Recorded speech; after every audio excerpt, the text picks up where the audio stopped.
So in this second part, we're going to look at the Middle East. Matters in Syria have calmed down an awful lot, though there is a lot of concern on the part of Israel at how the Iranians are penetrating into Syria. They want to build a corridor across from Iran across to the Mediterranean. And this is a cause of conflict between Israel and Russia at the moment. Whether Russia can control the Iranians and tell them to go home.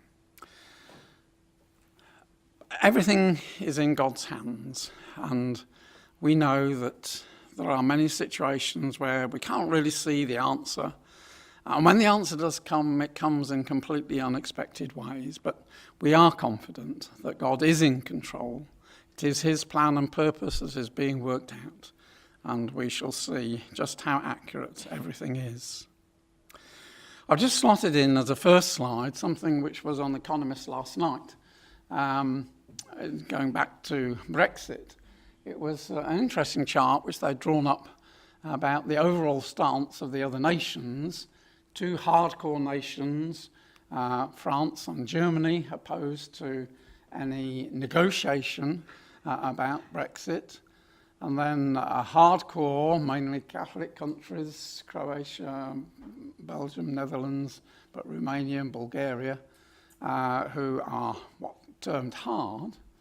But interestingly, they put 17 in the soft category, none in the ally category. But it was just an interesting chart that came up, and reference was made this morning to this quotation by Putin that Russia interested in peace in the Golan Heights and Israel's security. So peace and security. And that's one of the things we've been looking out for. When they shall say peace and safety or security, then know that the coming of the Lord Jesus is nigh.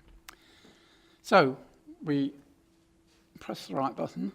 We're going to focus now on the Middle East, and we're just going to take our reading, which is just one verse. And so if you just turn to Ezekiel 38, it's just verse 13 that we want to concentrate on.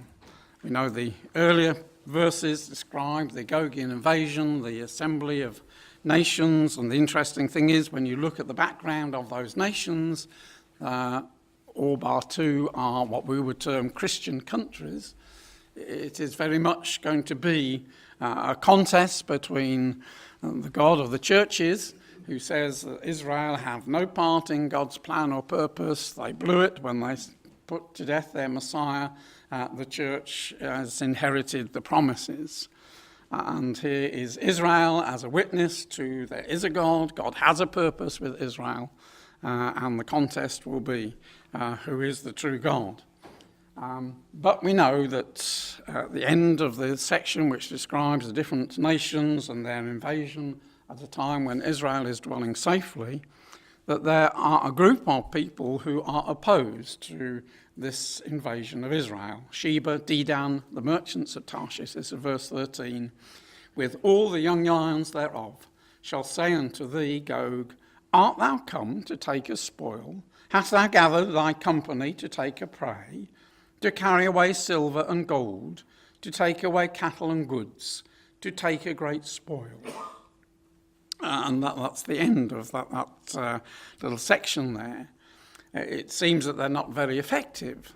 But what is interesting to us is to tease out who Sheba and Dedan represent and who the merchants of Tarshish and the young lions, and see how that there is today, as opposed to going back a few years ago, a group of nations and people operating in this region who are friendly to Israel and would be opposed to any invasion. So that's what we're going to tease out, the meaning of this verse, and try and locate where these countries come from. So first of all, Sheba and Dedan.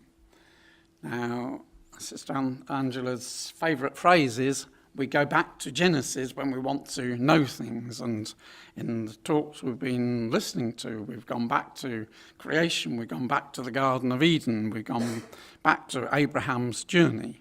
Well, we need to go back to Genesis chapter 10 and the division of the nations to find out about these people. And we know the ark landed in Arafat, and from there the people moved outwards and populated the area.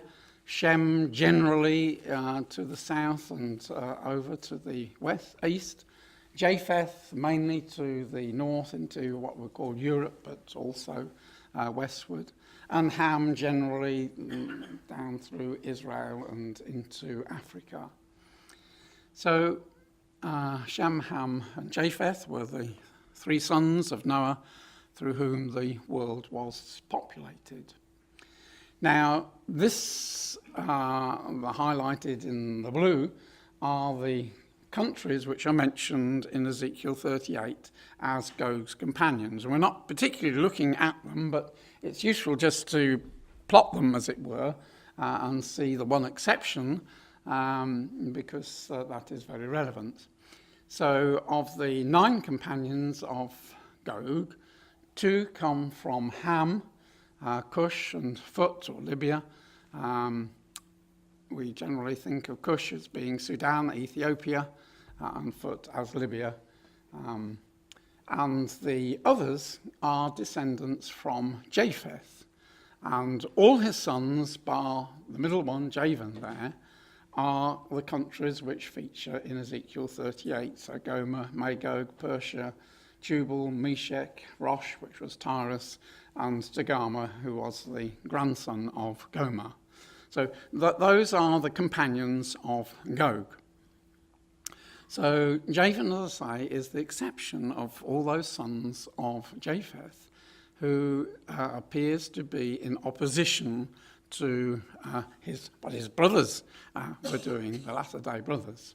And from Javan came Tarshish. We read of that in Ezekiel 38 and verse 13, which is what we just read of Tarshish. And if we go back to Genesis chapter 10, it tells us that Tarshish was descended from Japheth. So these, the Sheba and the Dedans and the Tarshish, we see on this chart here. So we have a Sheba and Dedan descended from Cush's son Raama, and we also have a Sheba descended from Shem's great-great-great-grandson Peleg and Joktan. Joktan had a son called Sheba, and Peleg, who go on to Abraham, and with Keturah, Jokshan, had a Sheba and a Dedan. So there are 2 sets of Sheba and Dedans and an odd Sheba, and we have Tarshish here. So descended from Noah. And we know that from Noah, his descendants repopulated the earth. So it is quite interesting just to plot the number of generations from Noah that these Sheba and Dedans came from, because obviously the closer you were to Noah, the more territory you had to conquer. As time went on, it got a little bit crowded, and we find that people displaced existing people. So the Sheba and Dedan there are 4 generations on, the Sheba there is 6 generations on, and the Sheba and Dedan down there are 12 generations on from Noah. That will become more relevant as we come along. So the Hamatic, descendant from Ham, his great-great-grandsons, Sheba and Dedan, we can trace them fairly carefully and accurately to the Dedan, to Bahrain, just quoting there from the Castell's Illustrated Bible Dictionary. Dedan, the place where they resided, is believed to be identical with the Dedan of Middle Ages, now called Bahrain in Arabia deserts, we would say in the Persian Gulf, an island on the western shores of the Persian Gulf. So that island there seems to be the headquarters of Dedan, and Sheba we can trace down to the south Yemen of today. And it would appear that Dedan would spread out from that island, and probably later descendants move further down the Gulf. These were trading people. They did their business with the sea, and these were good spots for trading either across to India or down with Africa. So that's the first pair of Shebas and Dedans. And we know from an earlier chapter in Ezekiel chapter 27 that the men of Dedan were thy merchants. Many isles were the merchandise of thy hand. They brought thee for a present tusks of ivory and ebony. So that links this particular Dedan, the one at the island of Bahrain, with trading with India, and bring that trade back to Bahrain, and then carrying it across to the markets of Tyre on the coast of above Israel. So that was the first pair. And then Joktan had a son, Sheba, and we learn of him as, and we trace him as coming down into the identical territory of the Hamitic Sheba, which leads to great confusion, but that's where historians put it. Now, Sheba's dad gave rise to the town of Joktan, and so we can see this was the area where they appeared, and brothers were Ophir and Havilah, so it makes sense, yes, down in this region in the south here. And they were concerned, in Ezekiel 27, it lists the kind of trade that these people were dealing with spices and all precious stones and gold. We know how Sheba, the queen of Sheba, was involved with spices. This is a good spice-growing area, as well as having an area of gold, Ophir. So, and the link with Genesis chapter 2, the river that came out. So, when we come to Abraham's grandson, Sheba and Dedan, again, his Sheba, this is now 12 generations, so this must have been a fairly well-populated area, seems to have moved down where his brothers, or not brothers, his relations had moved to earlier, and again ends up down in the south here. All the Shebas we seem to be able to trace down to this bottom region of Yemen. Dedan, Abraham's grandson Dedan, was in the north, and there's a town, Ala Ullah, where pottery has been found with graffiti, which says on the bit of pottery somebody scratched, Rabmil, son of Bashrat, camped in Dedan. So that obviously links us that that town there originally was called Dedan, and a long, long time ago this chap was stopping in Dedan and spent his time doing a bit of graffiti. We also know from Ezekiel that Teman is close to Dedan. There's Ezekiel chapter 25 talks about the God's hand being stretched upon Edom. I'll cut off man and beast from it, and I will make it desolate from Teman, and they of Dedan shall fall by the sword. Or it can be translated, they shall fall by the sword of Dedan. So whatever that is referring to, it seems to indicate that Teman and Dedan aren't very far apart, and that's what we find. And Dedan's speciality was clothes for chariots. We know there was a big trade in Egypt in chariots and horses, and so they weren't very far off from Egypt and supplied clothes that were in the chariots. How they were used, we don't know, and doesn't matter. So when we think of Sheba and Dedan, then we're very much looking at this area here, the area between the Red Sea and the Persian Gulf. These Arab peoples are very much becoming friends of Israel, as opposed to the non-Arabs up in Iran and Iraq. Quite a contrast. These are Sunni Muslims, and as time is moving on, they're appreciating the need they have for support from Israel in defeating their common enemy of Iran.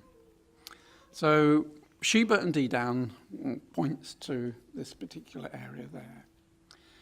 The merchants of Tarshish, Tarshish traded with Tyre. There's a map showing where Tyre is in Ezekiel's day, and we're told that Tarshish was thy merchant by reason of the multitude of all kinds of riches.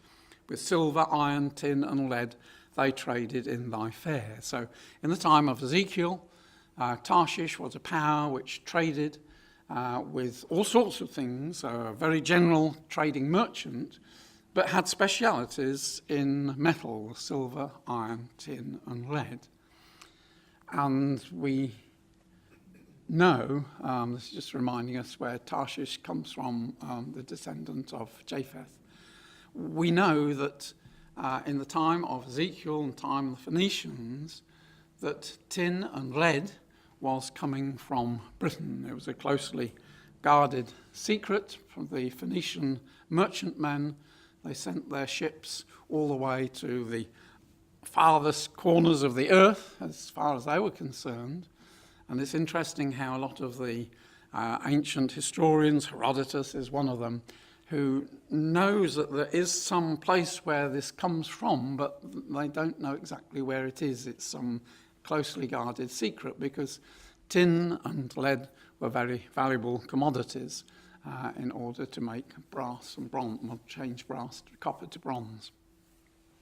So in the days of Ezekiel, we know that tin and lead was coming from Britain. And it's interesting, you've probably seen this many times before, this quotation from Her Majesty's book on mining activities in England, but talking about what was being mined 2,500 years ago. Lots of different metals, but lead, silver, iron, and tin up the top there were certainly being mined in southern Britain, in Cornwall and in Wales too. So that gives us a fair confidence that in the latter days there has to be a Tarshish power that is trading, that has to be there in opposition to what Gog is doing. And we have, as a community, long looked at Britain as being the latter-day trading power of Tyre or Tarshish. Now, we know the clues for Tarshish is that Javan and his sons divided up the isles of the nations, and Tarshish was one of Javan's sons. So they divided up the isles of the nations. So it would appear that they were maritime people and sought for islands where they could have ports. Josephus tells us that Tarshish emigrated to Western Europe. We know that when Jonah boarded a boat to go to Tarshish, he went to Joppa, indicating that it was to the west of Israel. Britain was the source of silver, iron, tin, and lead, to fit in with Ezekiel chapter 27. And we looked yesterday, when we looked at Isaiah chapter 23, it talks about the Tarshish Tyre power. Thine own feet shall carry her afar off. And one can trace how the naval power, when Tyre was broken, moved from place to place, eventually ending up in the 16th century, 1600s anyway, in Britain. And Britain has got young lions, and they are interested in this very region. So, only Britain fits all these clues, that it's to the west of Israel. We know that early Britons were descended from Javan, was the ancient source of these metals, and is a trading merchant power in the spirit of Tyre, and has a commonwealth, these young independent lions. And in spite of Britain running herself down and feeling a lack of confidence after the Second World War, because she'd expended so much energy in her need to join the EU, to become part of this club, yet God has seen to it that Britain has prospered, and she still is the leading merchant power and the world's largest source of international bank lending and cross-border lending, which is so important when you're doing trading with the world countries. And the members of the Baltic Exchange in London handle at some stage 2/3 of the world's open market bulk cargo.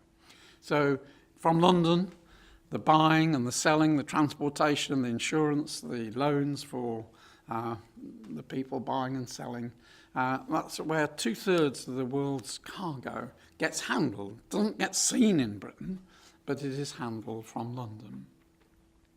And London is the world's largest market for international insurance. And in spite of the efforts of the EU to break the power of London, they hope that with Brexit that they will be able to take that crown on. That hasn't proved to be the case. Britain is getting stronger and stronger as far as that's concerned. And just an interesting website is the Maritime UK website.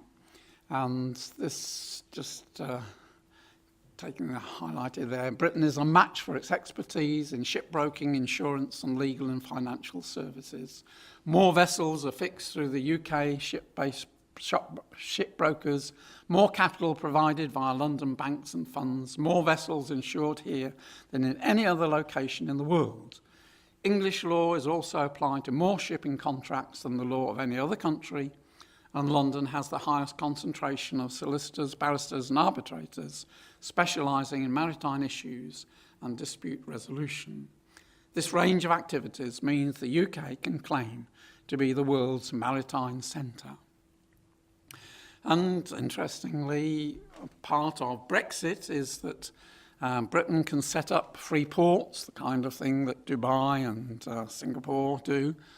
And one estimate, this is from the Telegraph in June, that 150,000 jobs could be created and £9 billion added to the economy by Britain acting as a free trade area where no taxes, companies can set up, buy from other countries, manufacture, and then re-export. And that would be a very attractive situation for Britain post-Brexit, on the edge of the EU and providing the benefits for those that want to export to the EU.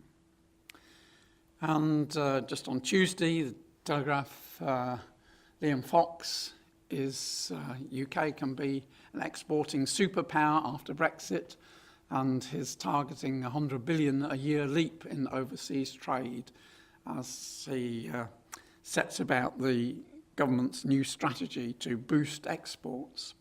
And the Reuters account of it was quite interesting because it said that he's spent much time over the past 2 years touring the globe promoting merits of a post-Brexit Britain as a trading partner and holding preliminary talks ahead of possible future trade negotiations.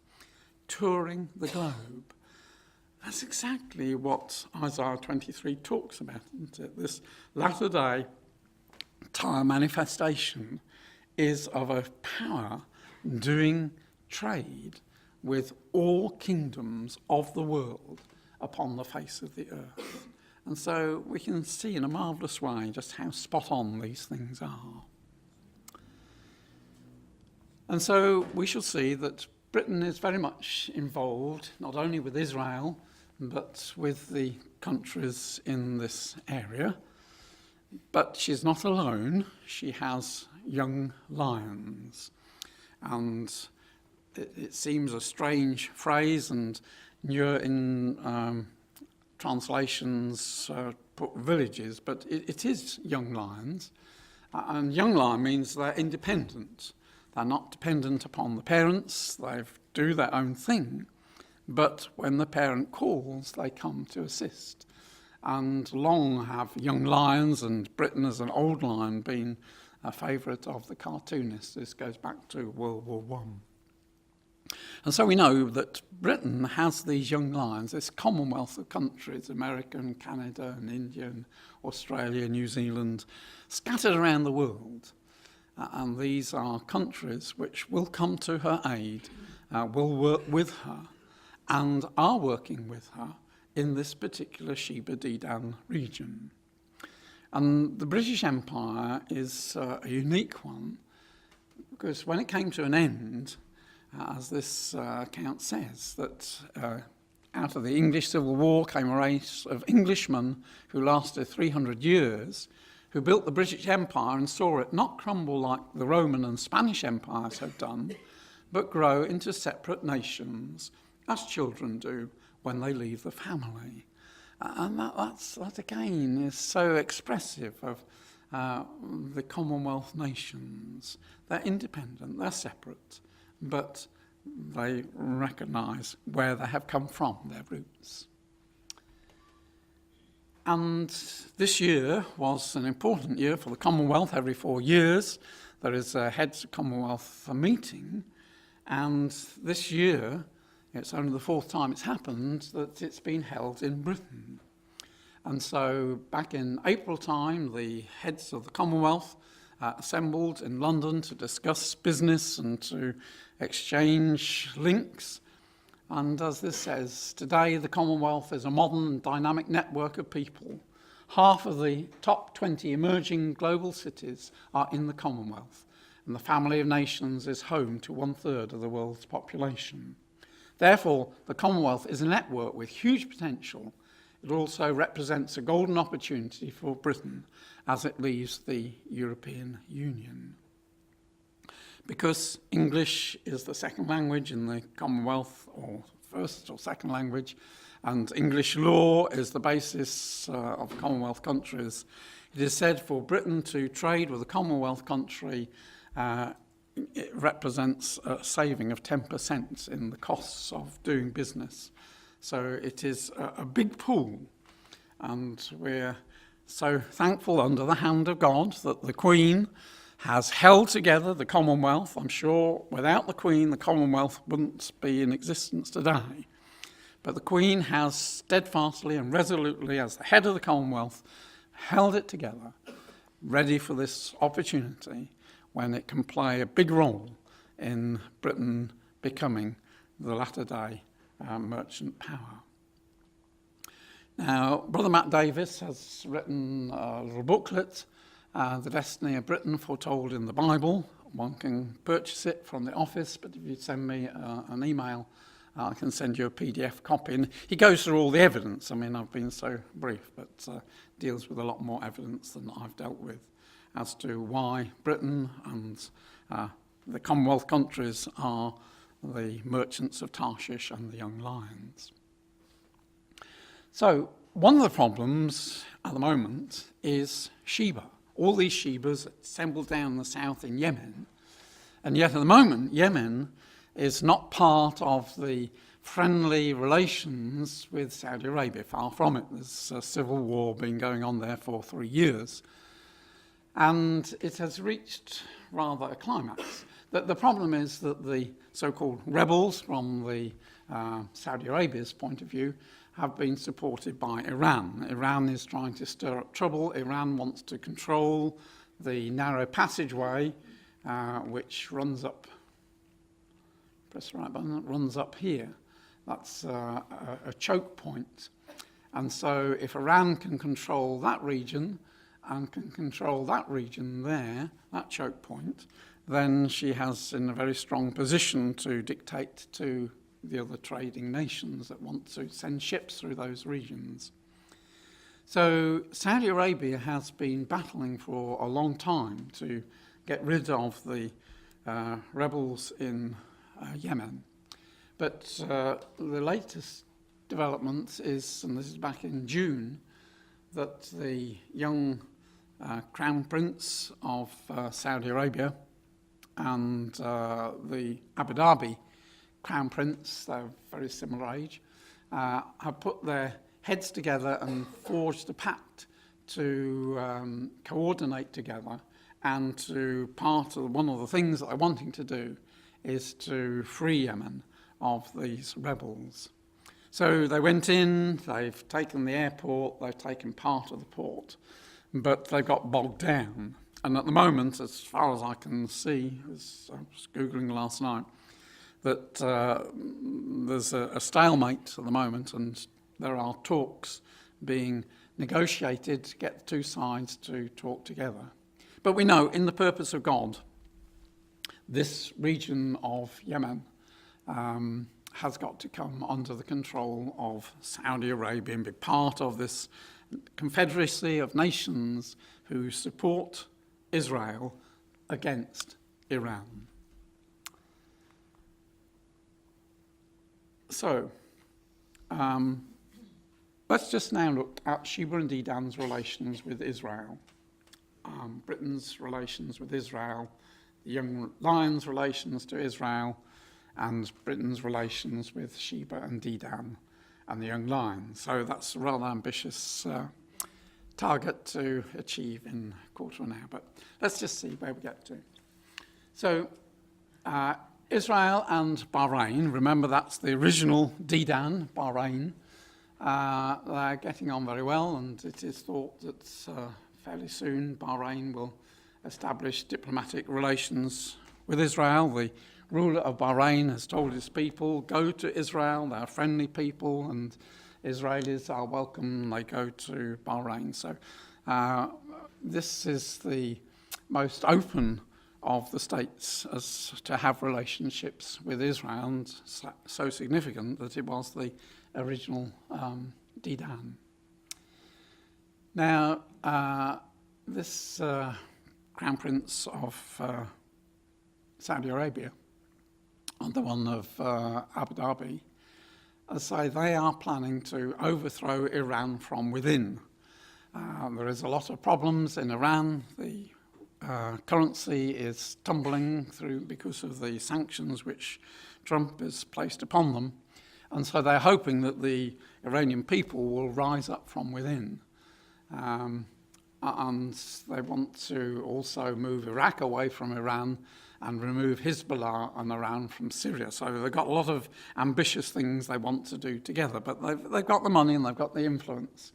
And if this is what the angels want, this is what will happen. So we see these two regions, Saudi Arabia and the United Arab Emirates, working together to try and solve the problems of the area there. This was just early in the month. It was a long article, 10-page article, and it headed Israel and the Pragmatic Sunni Camp, a historic opportunity. And the preface to this long article was, in recent years, the scope of common interests shared by Israel and the Sunni Arab camp has expanded significantly. A number of successful cooperative efforts undertaken against this background have restored the vision of normalization with the Arab world to the headlines in Israel, and have sparked public debate regarding the feasibility of this prospect. So here, much more openly, this has been going on for many years behind the scenes. Israel has had secret dealings with many of these Arab countries. It's now much more open and being talked about that there can be peace and safety in this region. If the Arabs and Israel can work together, then that would make a profound difference to the economy of Israel. The Arab is a vast market for many of the things that Israel produces. And if there can be some agreement over the Palestinians, then we shall see quite a change in this region. The Crown Prince met with senior Israeli leaders. That was back in March.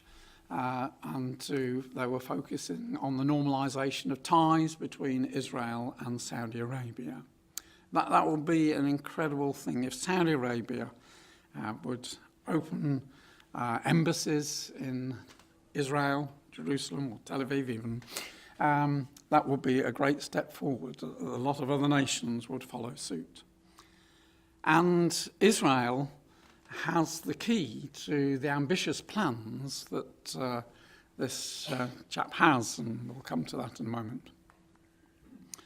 We know that Israel and Jordan have restored their friendships. It got broken because of an incident that happened in 2014, but that's all been resolved, and Netanyahu paid a visit back in June, and they discussed many things. They've got many common links, Jordan and Israel. And at the moment, a pipeline is being built to take gas, Israeli gas, into Jordan to help. That's the manufacturing zone. And of course, with all the problems in Syria, Jordan is finding it difficult to bring in goods from the north, which was the traditional place where they imported.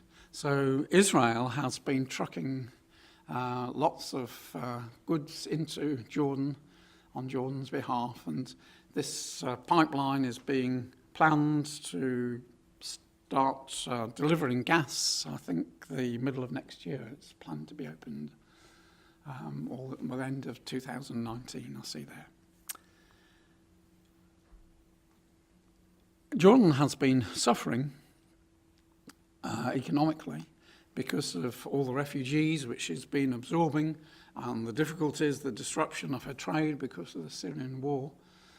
And so the oil states have decided to step in and bail her out, and have put a lot of money into Jordan. But the interesting thing was the strings that they attached to it.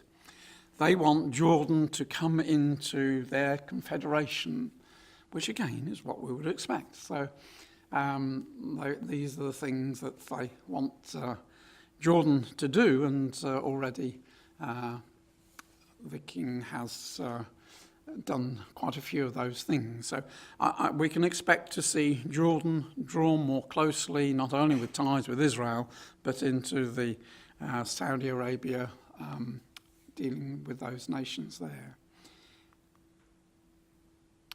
This is a report of a meeting.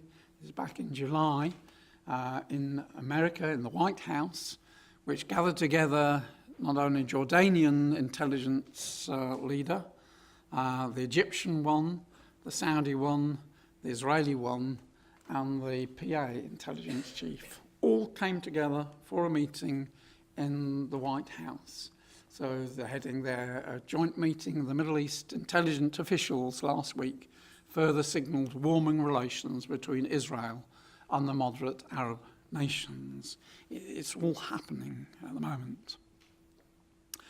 Now, at the moment, Abbas is the great thorn in the flesh to the Israelis because he refuses to have any negotiations. As far as he is concerned, he wants to see Israel driven completely out of the region, and it will become a Palestinian state. But pressure is being put upon him by these other nations who see that he is the stumbling block. If he could be taken out of the way, then there could be some agreement, some settlement between the Israelis and the Palestinians, and then the other Arab nations will be able to work more freely with Israel. So great pressure being put upon him. And of course, he's not this elderly gentleman with rather poor health. He has been leader of the Palestinians for many, many years without any official election. He was elected, I think, about 13 years ago for a 4-year term, and just carried on and on and on and on. So there is a lot of work behind the scenes to move him to one side so that things can move ahead. So just looking at Britain's attitude, changed attitude to Israel, this was back in June when Boris Johnson was still in his position, and he was Foreign Secretary, wasn't he? He was urging the UN Human Rights Council, which is so anti-Israel, he was saying to them, look, you've got to change. It can't go on like this, and Britain won't support the Human Rights Council if they continue to just constantly slander Israel and criticise Israel. And in fact, the Americans shortly after this withdrew their membership of this organisation, which is so totally biased. But it's interesting, there was Britain standing up for Israel. And also in June, of course, Prince William paid his visit to Jordan, to Israel, to the PA, and he was the ideal person for the job. He impressed all the different parties, and they made a very deep impression upon him. When he came back, he vowed that it was his lifelong ambition to make peace in the Middle East. Now, what role he might play, we don't know, but it was interesting. Here is Britain casting her lot in with Israel and realising that there has to be some solution to the problems that are there. And Britain sees Israel as a target market. She has been boosting business there. It is growing, and this report is back in December, but as it said here, exports to Saudi Arabia are a few $1 billion higher, but Israel also has much to offer Britain that the Saudis can't. Israel exported to Britain to the tune of $5 billion, dollars that is. Israel has important technological innovations, and the two countries share important intelligence information as well. And there's no doubt the past few years under Cameron and under May that Israel is a key market for British exporters.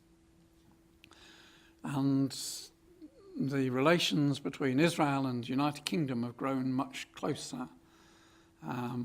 And increasingly so, Israel has wanted to do many things with Britain, but has not been able to do it because Britain is a part of the EU, and the EU isn't favourable generally to Israel. And so the Israelis are looking forward to Britain leaving the EU so that they can do far more together. So let's skip these over. As far as the young lions are concerned, United States, Canada, India, Australia, New Zealand, they all have strong links to Israel as well as to the region. Mr. Trump and the declaration to move the embassy, which came to pass in May, that was a big step after many, many, many, many years of presidents postponing such a move. Trump caused it to happen. It caused a lot of outcry, but again, it shows that a different relationship which America has with Israel under Trump, and so a much more friendly person. And he's also contemplating upgrading Israel's military status. America does have a base in Israel where it prepositions equipment ready for any trouble in the Middle East, and Trump is proposing to elevate Israel to one of there are 6 major non-NATO allies, and he's proposing to make Israel a member of that very exclusive club, number 7. And he's also promised that the Mediterranean fleet will have a permanent presence in the Israeli ports of Haifa and Ashdod. So again, quite a change, especially from Obama, that this attitude to Israel and the importance of Israel to America is something which is growing and growing. And he's proposing to increase the munitions which are stacked in Israel, pre-positioned in Israel, so that if there is any war, Israel won't face the situation as it has in the past of running out of ammunition for the American equipment that she uses.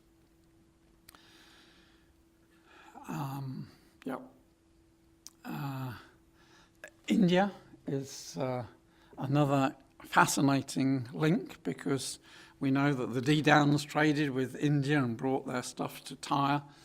And these two nations, quite different nations, but on either side of this power block of Pakistan and Iran, they see each other as helpers together. Two countries that can really develop trade and develop security by working together. So Modi, the Indian Prime Minister, visited Israel in 2017, and Netanyahu went to India at the beginning of this year. And both visits were an outstanding success. We're supposed to be finished, aren't we? Yeah. Right. Well, Saudi prince came to Britain. He's very ambitious. He wants to develop this huge area, huge free trade area, because he wants to diversify away from oil. He wants Israeli help and American and Egyptian and Saudi and Jordan help to develop that. So we shall see what happens. So let me just skip to the end. Britain's just opened a base in Bahrain.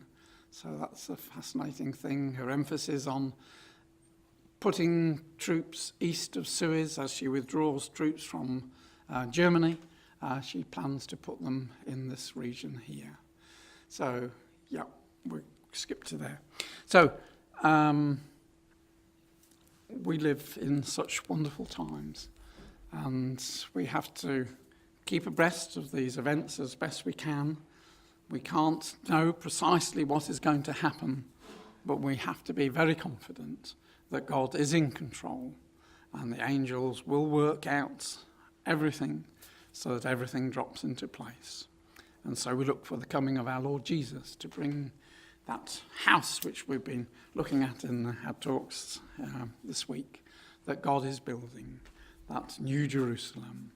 To be part of that is something so wonderful, that the God in heaven who controls all things has opened our eyes to these wonderful things. So